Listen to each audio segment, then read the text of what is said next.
1,00,000 మంది శివభక్తులతో కలిసి మహారుద్రాక్ష పూజలో పాల్గొనండి. వెంటనే కాల్ చేసి మీ పేరును నమోదు చేసుకోండి. మా వాళ్ళ కోర్స్ వల్ల నేను 1 year కింద పెళ్లి చేసుకున్నాను. 1 month బ్యాక్ ఇద్దరికి గొడవ అయింది సార్. తనతో అనేసాను, నువ్వు నాకంటే ఇష్టం లేదు, నాకు వద్దు, వేరే అబ్బాయిని ప్రేమించిన చెప్పేసి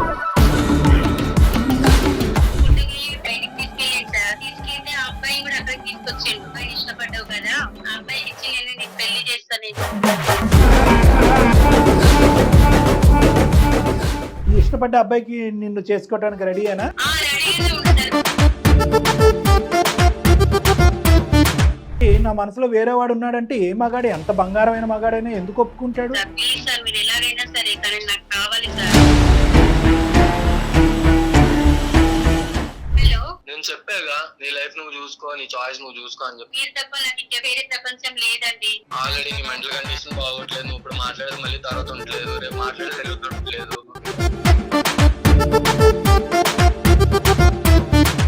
వాళ్ళకి బుద్ధి గడ్డితింది. కానీ పెళ్లి అనేది ఒక పెద్ద తంతు కదా నాన్న. 1 year పాటు జర్నీ చేశారు. అందరూ వచ్చి చేసినటువంటి ఒక తంతుకి రేపు మీరు పెళ్లి చేసుకోండి అంటే అదేం లెక్క? నువ్వు ఆమె లవర్తో కలుపుతాను, అయినా సరే ఆమెకి ఇంకా ప్రాబ్లం నాకైతే ఇప్పటికీ అర్థం కావట్లేదు. ఆమె హ్యాపీగా ఉండదు, నేను హ్యాపీగా ఉంటాను. అప్పుడు లవ్ చేసిన అతను కూడా హ్యాపీగా ఉండట్లేదు.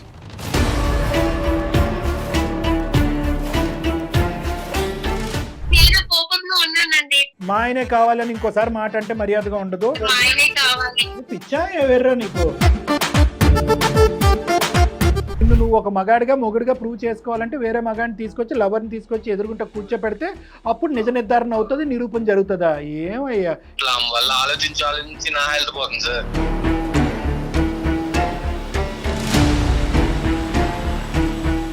మీ ఆయన తీసుకురాలేదు, రేపొద్దున ఇంకో గొడవ అయింది నీకు మీ ఆయనకి మధ్యన, అప్పుడు ఈ ఇంట్లోనే ఉంటామని గ్యారంటీ ఏంటి? మీరే ఎలాగైనా ఆమెకు అర్థమయ్యేటట్టు చెప్పండి సార్ కొంచెం. అదే చేస్తున్నావు బాబు ఇందాక నుంచి.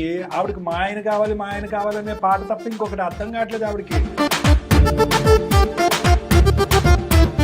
ఇప్పటికి కూడా నువ్వే కావాలి అనే మాట మీద మనం ఇప్పుడు ఓటు వేయలేమంటావు. అవును సార్, ఫైనల్లీ ఆమె హ్యాపీగా ఉంటే నాకు కావాలి సార్, అదే ముఖ్యంగా.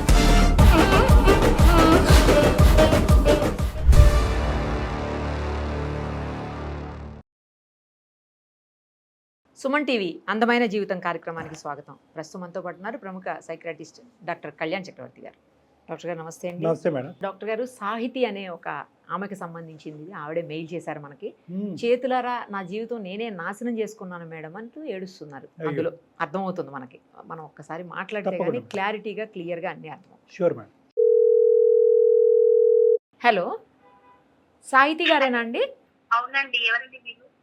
నమస్తే అండి, నేను నిరుపమ, సుమన్ టీవీ అందమైన జీవితం కార్యక్రమం నుంచి కాల్ చేస్తున్నాను. మీరు మాకు మెయిల్ చేశారు కదా? అవునండి, చాలా థ్యాంక్స్ అండి నా మెయిల్ చూసినందుకు. మనతో పాటు డాక్టర్ కళ్యాణ్ చక్రవర్తి గారు కూడా ఉన్నారు. ఒక్కసారి అసలు ఏం జరిగిందో చెప్తే మీకు ఏమన్నా సొల్యూషన్ ఇచ్చేదానికి ట్రై చేస్తాం. చెప్పండి సాహితీ గారు. నమస్తే అమ్మా. నమస్తే సార్. చెప్పండి అమ్మా, సమస్య ఏంటి? నా హస్బెండ్ పేరు, మా పెళ్ళై 1 year అవుతుంది. ఇక్కడ హైదరాబాద్ లో ఉంటాం సార్. మేము సాఫ్ట్వేర్ జాబ్ చేస్తారండి. ఓకే. తను చాలా మంచివాడు సార్, చాలా బంగారం.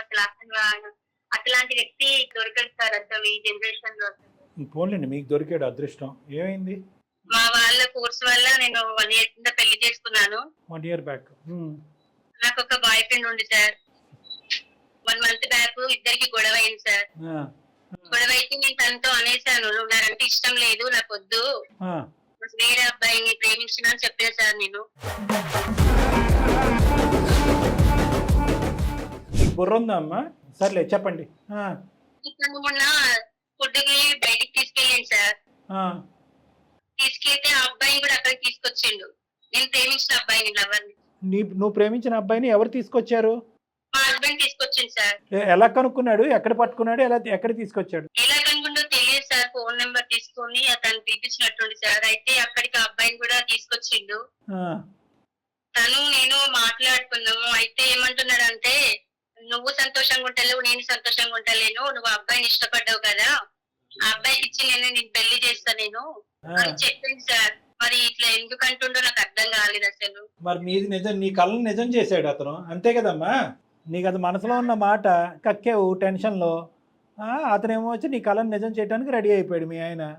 సార్ నాకే ఏం లాభం? ఆ బంగారాన్ని వెండి చేస్తావు నువ్వు పక్కన కూర్చుని. ఇప్పుడు ఏం చేద్దాం అంటావు? నాకు కావాలి సార్, మా హస్బెండ్ ఆయనే కావాలి సార్. అవును కావాలి, కానీ ఇలాంటి సీక్రెట్ చెప్పిన తర్వాత అతను తీసుకొచ్చి అదెలా? కొత్త పెళ్లి కొడుకుని తీసుకొచ్చి కూర్చోపెట్టి పెళ్లి చేసుకోమంటే ఇప్పుడేం చేయగలవమ్మా? నువ్వు మొదలు పెట్టుకున్న ఫిడేలే కదా ఇదంతా.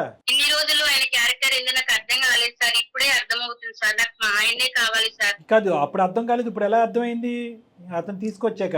నాకు ఇప్పుడు అర్థమైంది సార్. ప్లీజ్ సార్, మీరు ఎలాగైనా సరే కానీ నాకు కావాలి సార్. కాదు నువ్వు అసలు మాట్లాడే దాంట్లో ఒక అర్థం ఉందా, మీనింగ్ ఉందా, ఒక లోతు ఉందా, ఇంకేమన్నా వివరాలు చెప్తున్నావు? ప్రేమ పెళ్ళా ఏంటిది? అరేంజ్డ్ మ్యారేజా మీది? అరేంజ్ మ్యారేజే సార్. అరేంజ్డ్ మ్యారేజే. మరి మీ పెద్దవాళ్ళు అందరూ బలవంతంగా నీ పెళ్లి చేశారా లేదంటే నీకు ఇష్టపూర్వకంగా చేశారా? ఈ బాయ్ బలవంతంగా చేశారు సార్. అప్పుడు ఇష్టం లేదు సార్. అప్పుడు బాయ్ ఫ్రెండ్ అంటే మీకు ఇష్టం? అవును సార్. మరి అదే అడగవలసి. ఇప్పుడు పెళ్ళయి సంవత్సరం అయిన తర్వాత మీరిద్దరేదో ఒక చిన్నపాటి గొడవ పడేటప్పటికి నా మనసులో వేరే వాడు ఉన్నాడంటే ఏ మగాడు, ఎంత బంగారమైన మగాడైనా ఎందుకు ఒప్పుకుంటాడు? యాక్సెప్ట్ చేస్తారు. ఎందుకు యాక్సెప్ట్ చేస్తారు మేడం? అవును సార్, కరెక్ట్. మీ ఆయన అనుకోవటం లాంటిలో తప్పే ఉంది. వేరే అబ్బాయిని ఇచ్చి పెళ్లి చేసినప్పుడే మా ఆయన మనసు ఏంటో అర్థమైంది సార్. అందుకే నువ్వు నాకు రెడీ మా ఆయనే అయిపోయావా? కావాలి. బాగా తెలిసింది. కాదు నువ్వు రెడీ అమ్మా? లేదు సార్, నాకు నా భర్తే కావాలి. ఓకే.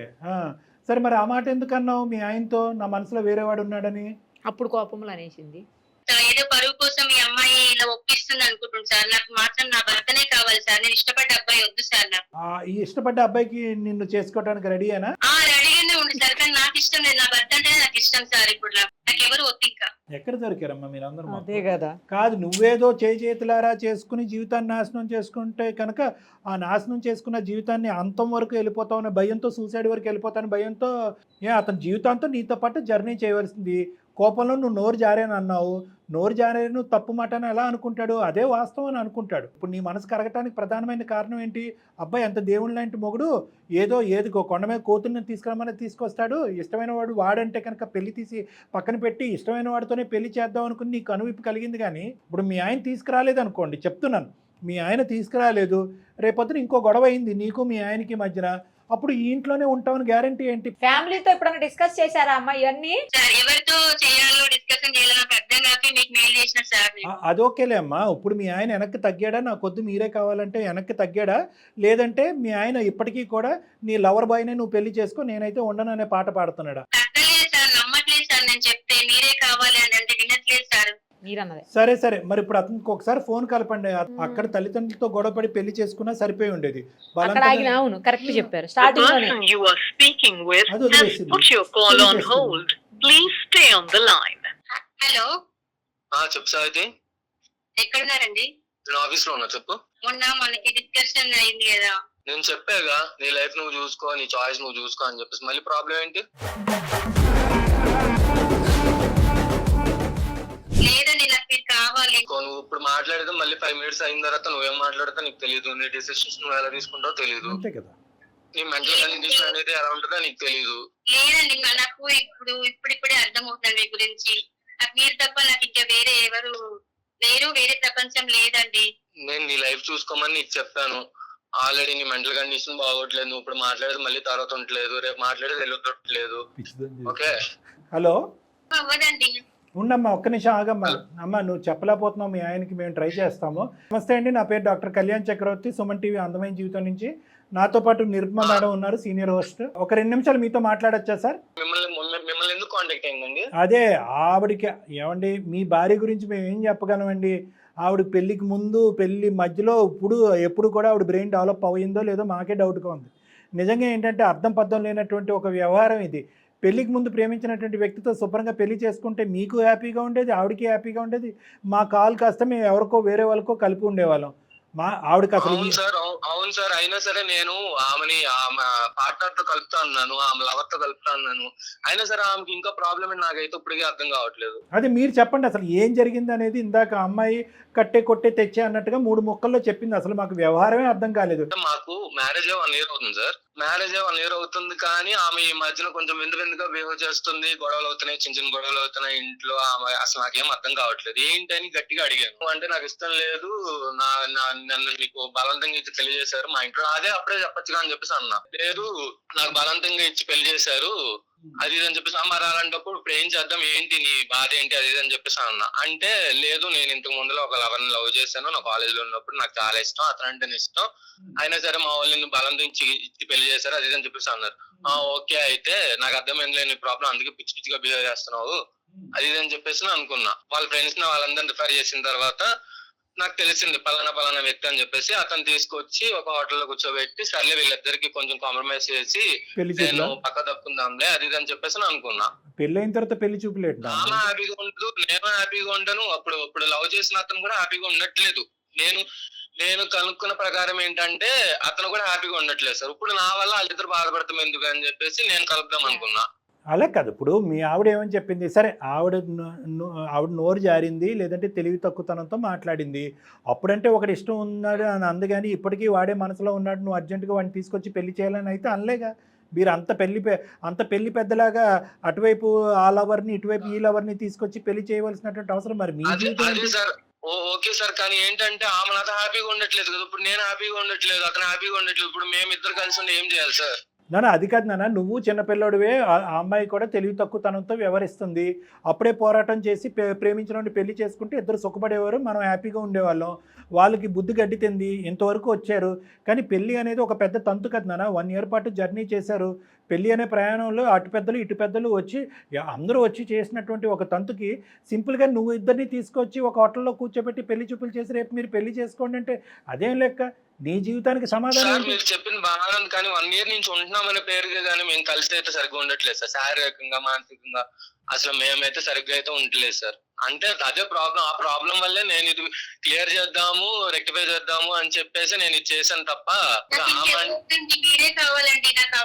నువ్వు ఉండమ్మా, ఇందాకటి నుంచి అదే పాట, మీరే కావాలి అడేమన్నా ఐస్ క్రీమా కావాలి అలా కాదు, ఉండండి, ఆగండి. మీరే కావాలంటే ఈ బుద్ధి ఉండాలి ఇప్పుడు బుద్ధి.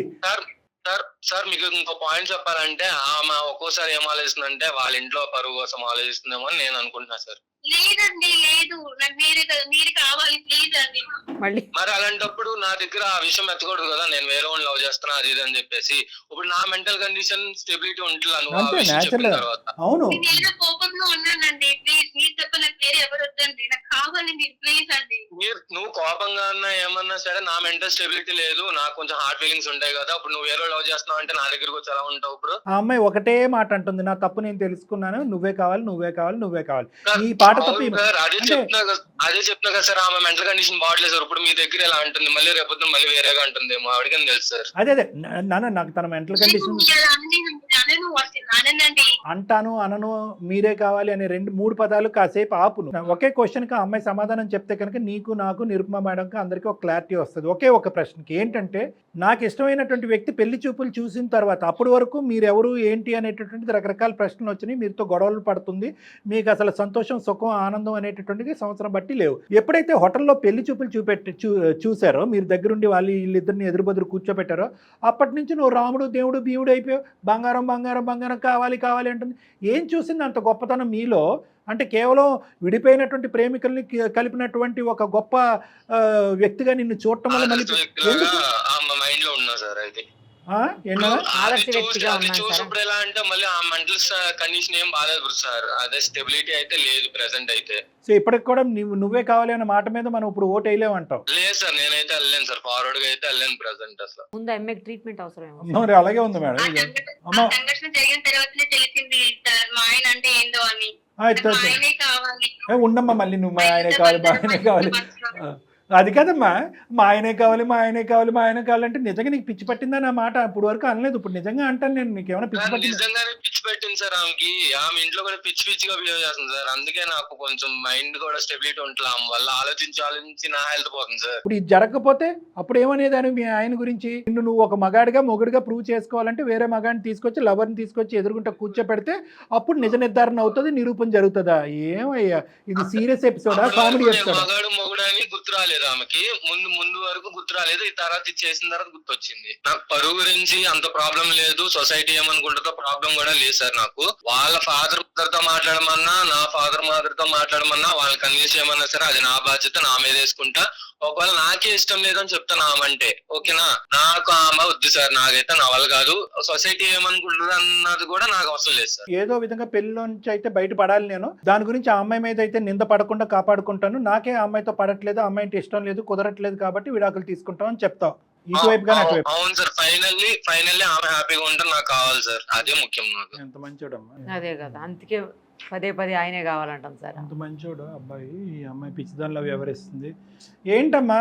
ఆయన తప్పి నేను ఇంకెవరి జీవితం నాకు వద్దు సార్. ఎవరు అమ్మా, మీ ఆయన నీకు కావాలి కానీ మీ ఆయనకి నువ్వు వద్దే. అర్థం చేసుకోవే తల్లి. మీ ఆయనకు నువ్వు చేసినటువంటి పొరపాటు, అసలు ఒక అరగంట మాట్లాడక్కర్లేదు, నీతో 10 నిమిషాలు మాట్లాడితే నీకు మతి స్థిమితం లేదు, మతి భ్రమించింది అనేది అర్థమవుతుంది. అదే పాట, మా ఆయన కావాలి, మా ఆయన కావాలి. మీ ఆయన ఇష్టాలు ఇంక నీకేం వద్దా? ఎంత మంచోడు చూడు. నీ పరువు తీయకుండా అతని మీదే నిందేసుకుంటూ పెళ్లిలోంచి బయటపడతాను, నన్ను కాపాడండి సార్ అంటున్నాడు. నువ్వు కాదు ఈమెయిల్ పెట్టాలి, అతను పెట్టాలి. పెట్టాలి, అసలు కరెక్ట్ చెప్పారు సార్. పిచ్చా ఎవర్రా నీకు? ఏం చేద్దాం? అదంతా లెక్క కాదు. నువ్వు ఫస్ట్ ట్రీట్మెంట్ తీసుకోవాలి, ఇంకేం మాట్లాడుకో. నేను అదే చెప్పా, ఫస్ట్ మీ దగ్గర రావాలి సార్ అని ఇందాక. నీకు అసలు బాగాలే, మనసు బాగాలేదు, ఆలోచన బాగాలేదు, బ్రెయిన్ అసలు బాగాలేదు. ఆ లవర్తో బ్రేకప్ అయిన దగ్గర నుంచి నీ మైండ్ మతి భ్రమించినట్టుంది. వాడు అలాగే అయిపోయి, నువ్వు అలా అయిపోయావు. మీ ఇద్దరు పెళ్లి చేస్తే ఇద్దరు పిచ్చోళ్ళు అవుతారు. అక్కడ అంత చండాలంగా ఉంటది. మీరే అలాగే నాకు అర్థమయ్యేటట్టు చెప్పండి సార్ కొంచెం. అదే చేస్తున్నావు బాబు ఇందాకటి నుంచి. ఆవిడకి మా ఆయన కావాలనే పాట తప్ప ఇంకొకటి అర్థం కావట్లేదు ఆవిడకి. దయచేసి ఓకే, ఆ అమ్మాయి మీద ఈరోజు మనం కామెడీ చేసుకుని ఇంకో విధంగా మాట్లాడుకున్నా. ఈరోజు ఆ అమ్మాయి మానసిక పరిస్థితి బాగాలేక ఆ అమ్మాయి ఇలా వ్యవహరిస్తుంది అన్నది మనకు అందరికీ అర్థమైంది. నోరు జారటం అనేటటువంటిది అప్పుడు జరిగింది. ఇప్పుడు మళ్ళీ కట్ చేసి ఆ అబ్బాయిని ఎదురుగుంటా పెట్టగానే అబ్బో మా ఆయన బంగారం, మా ఆయనే కావాలి అంటుంది. ఆ అమ్మాయి ఏం మాట్లాడుతుందో, ఏం ఆలోచిస్తుందో, ఏం వ్యవహరిస్తుందో అనేది అర్థం కాని పొజిషన్లో ఆ అమ్మాయి మీద నాకు నవ్వులాట కానీ కోపం కాదు, జాలి కలగాలి. ఆ అమ్మాయికి పెద్దలతో మాట్లాడి ఒక ట్రీట్మెంట్, అట్లీస్ట్ కౌన్సిలింగ్ వరకైనా తీసుకొచ్చే విధంగా మేము ప్రయత్నం చేస్తాం. ఒక్క నిమిషం విని, దయచేసి తొందరపాటు నిర్ణయాలు తీసుకోవద్దు. ఎందుకంటే నీ జీవితం ఆగమవుతుంది, ఆ అమ్మాయి జీవితం కూడా ఆగమవుతుంది. దీని వెనకట్ల ఉన్న పెద్దలందరూ కూడా చాలా భయంకరమైనటువంటి నిరాశకు గురవుతారు. ఒక్క ఆఖరి ప్రయత్నంగా చేద్దాం ఆ అమ్మాయిని. ఎందుకంటే ఇది విచిత్రమైనటువంటి కేసులాగా నాకు అనిపించినా కూడా ఆ అమ్మాయిని ఒక్కసారి నీ చేతుల మీదుగా నువ్వు ఆ అమ్మాయిని తీసుకుని నా దగ్గరికి ఒకసారి క్లినిక్కి రా, ఓకేనా? అమ్మా, మా ఆయనే కావాలని ఇంకోసారి మాట అంటే మర్యాదగా ఉండదు. నీకు ఒకటే చెప్తున్నాను, నీకు ఆలోచన శైలి, మనస్తత్వం బాగాలేదు. ఒక్కసారి మీ ఆయన నా దగ్గర తీసుకొస్తాడు, నేను కౌన్సిలింగ్ చేసుకుని ట్రీట్మెంట్ తీసుకుంటాను. నీ ఆలోచన ఏమైనా మార్పు వచ్చి, నీ మాట తీరులో ఏమైనా మార్పు వచ్చి, నిలకడైనటువంటి మనస్తత్వం నీకు డెవలప్ అవుతే కనుక అప్పుడు మా ఆయనే కావాలని నువ్వు అను. అప్పుడు అది యాక్సెప్ట్ చేస్తాడో లేదో మీ ఆయన్ని అడుగుదాం, ఓకేనా? రైట్. అది నేను నీకు ఇచ్చేది. నీకు చాలా పెద్ద మనసు అనేది నాకు నిరుపమా మేడంకి అయితే అర్థమైంది. ఎందుకంటే మేము చేసినటువంటి ఇన్ని ఎపిసోడ్స్, కొన్ని 100 ఎపిసోడ్స్ చేసాం మేము. ఎక్కడా కూడా భర్త ఇంత పెద్ద మనసు చేసుకుని ఈ విధంగా స్మూత్గా స్పందించేటటువంటి విధానానికి మేమందరం హర్షిస్తున్నాం, అభినందిస్తున్నాం. కానీ దాన్ని ఇంకొంత దూరం పట్టుకెళ్ళమని చెప్పి నిన్ను రిక్వెస్ట్ చేసుకుంటున్నాం మేము. ఎందుకంటే నువ్వు వేరే అబ్బాయిని తీసుకొచ్చి మీరు సుఖపడండి, నేను సుఖపడతాను అనే మాట చాలా గొప్ప మాట. దానికంటే మించినటువంటి మాట ఏంటంటే, ఇంత పిచ్చి పిచ్చిగా మాట్లాడినటువంటి ఈ అమ్మాయిని పెద్దలు ఎవరు కూడా అవమానించి, నిలదీసి, నిందించకుండా ఆ భారాన్ని నీ నెత్తి మీద వేసుకుని కూడా బయటపడటానికి ట్రై చేసావు. దాన్ని కూడా మేము అభినందిస్తున్నాం. కాబట్టి నిన్ను ఇంకొక రిక్వెస్ట్, ఈ అమ్మాయిని ఇంకో విధంగా చూడకుండా, ఆ అమ్మాయి మానసిక పరిస్థితి బాగాలేదని నువ్వే అంటున్నావు, మెంటల్ బ్యాలెన్స్ బాగాలేదని నువ్వే అంటున్నావు. కాబట్టి ఆ అమ్మాయికి నేను ట్రీట్మెంట్ ఇస్తాము. వాళ్ళ పెద్దలకు కూడా చెప్దాం. ఏమని చెప్దామంటే, ఈ సబ్జెక్ట్ ఏమీ చెప్పద్దు మనం. ఈ అమ్మాయి ఇంట్లో వ్యవహరించే తీరు పద్ధతి బాగుండట్లేదు, మర్చిపోతుంది, ఆలోచన శైలి అనేది స్మూత్గా లేదు. కాబట్టి వాళ్ళ పేరెంట్స్ యొక్క సపోర్ట్ కూడా తీసుకుని ఫస్ట్ మీరిద్దరు రండి. తర్వాత అవసరమైతే వాళ్ళ పేరెంట్స్ సపోర్ట్ చేసుకుని ఈ అమ్మాయిని ఫస్ట్ మానసికంగా ఒక 4 నుంచి 6 వారాల్లో సెట్ చేసేస్తాను నేను. సెట్ చేసిన తర్వాత నువ్వు ఒక్కసారి చూడు, మార్పు వస్తే వెల్ అండ్ గుడ్, మీరిద్దరు కలిసి ప్రయాణం చేద్దరు. కానీ నీకు నచ్చే విధంగా మార్పు వస్తే ప్రయాణం చేద్దరు. లేదు సార్, అదే పరిస్థితి కంటిన్యూ అవుతుంది, నాకు ఉండేటటువంటి 100 ఏళ్ళు నేను ఇలా హరించైపోయేటటువంటి విధంగా నేను ఈ అమ్మాయితో భరించలేను అనే ఆలోచన నీకు వస్తే కనుక నీ స్వేచ్ఛకి మేము టోటల్ రెస్పెక్ట్ ఇస్తాం. నేను ఎటువంటి విధంగా బలవంతం పెట్టలేం. కాబట్టి నీ డెసిషన్ ఒక 6 వీక్స్ వరకు పోస్ట్పోన్ చేయమని రిక్వెస్ట్ చేస్తున్నాను. ఓకేనా? రైట్. ఓకేనమ్మా. నువ్వు మారేవో లేదో చెప్పాల్సింది మేమమ్మా. మీ ఆయన నీకు కావాలో లేదో చెప్పాల్సింది కూడా మేమే. కాస్త ఓపిక పట్టమ్మా. అతను 6 వారాల పాటు ఓపిక పట్టాను రెడీగా ఉన్నాడు. నువ్వు దయచేసి నా ట్రీట్మెంట్కి రా, అన్ని సవ్యంగా ముందుకెళ్ళటానికి అవకాశం ఉంది. అడ్రస్ పంపిస్తాను, రండి. ఇద్దరు రండి. అన్ని తొందరపాటుతారు, అన్ని తొందరపాటుతనమే. ఈ అమ్మాయిని వాళ్ళ పేరెంట్స్ అసలు ఏ స్థాయిలో అవస్థలకు వాళ్ళు లోనయ్యారు అనేది ఇప్పుడు అర్థం అవుతుంది. ఎప్పుడో చేయవలసినటువంటి ట్రీట్మెంట్ లేదంటే ఎప్పుడో చేయవలసినటువంటి కౌన్సిలింగ్ అనమాట. ఎనీవే అబ్బాయి మంచోడు అవటం అనేది మనకి ఈరోజు అదృష్టం. అంతే అంతే విషయం చూడండి సార్, అతను మంచోడన్న విషయం అర్థమయ్యి మళ్ళీ మన దాకా వచ్చింది. అవును. పోగొట్టుకోవటం, ఆ రిలేషన్ పోగొట్టుకోవటం, అవును మేడం. బంధాన్ని తెంచుకోవటం ఇష్టం లేక మన దాకా వచ్చింది. Absolutely madam. ఆ విషయంలో తెలివైంది. She understand the value of the relationship. ఆ అంతే, రిలేషన్షిప్ యొక్క అంతే. వాల్యూని అర్థం చేసుకుంది. Correct madam. నాకు ఒక చిన్న డౌట్ ఉంది సార్ ఈ కేసులో. ఏంటంటే ఇప్పుడు మీరు అన్నారు చూడండి, ఇట్లా ఎప్పుడో చేయాల్సిన ట్రీట్మెంట్ ఇప్పుడు డిలే అయింది అని చెప్పేసి.